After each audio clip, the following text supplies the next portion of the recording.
Bible में Abraham एक महत्वपूर्ण पात्र हैं और उन्हें तीन प्रमुख एकेश्वरवादी धर्मों यहूदी धर्म, ईसाई धर्म और इस्लाम में एक प्रमुख पैगंबर और पिता के रूप में माना जाता है। बाइबल के अनुसार अब्राहम का जीवन और कार्य मुख्य रूप से बुक ऑफ जेनेसिस में वर्णित है। अब्राहम नूह के बेटे शेम के वंशज थे। यहाँ अब्राहम के जीवन के कुछ मुख्य बिंदु हैं। अब्राहम, जो पहले अब्राम के नाम से जाने जाते थे, यहोवा परमेश्वर ने ऊर नामक नगर जाने का आदेश दिया। ऊर नामक देश आज के इराक में है। यहोवा परमेश्वर ने उनसे वादा किया कि वह उन्हें एक महान राष्ट्र बनाएंगे और उनके वंशजों को कनान देश देंगे।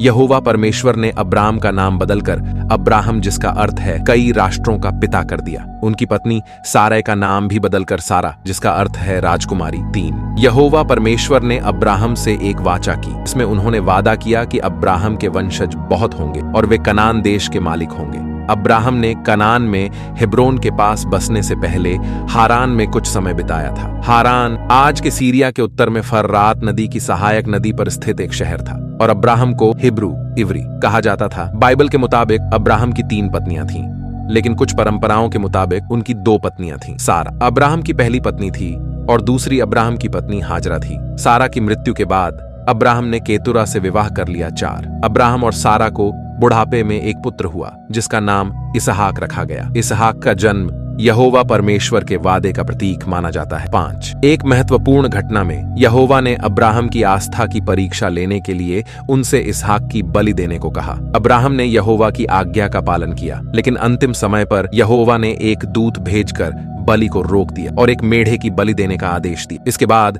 हाजरा से मुसलमान कौम आई, सारा से यहूदी और क्रिश्चियन कौम आई। अब्राहम की सारी आयु 175 वर्ष की हुई। इसके पश्चात अब्राहम मर गया। इसके बाद अब्राहम की वंशावली से याकूब और एसाव का जन्म। अब्राहम की कहानी न केवल धार्मिक दृष्टिकोण से महत्वपूर्ण है, बल्कि यह आस्था, विश्वास और यहोवा के प्रति समर्पण के उदाहरण के रूप में भी देखी जाती है। अगर आप बाइबल की ओर वचन की गहराइयों की बातों को सुनना चाहते हैं तो हमारे लाइफ जीसस चैनल को लाइक, शेयर, कमेंट, सब्सक्राइब जरूर करें ताकि आने वाली नोटिफिकेशन आपको मिलती रहे। सबको जय मसीह की।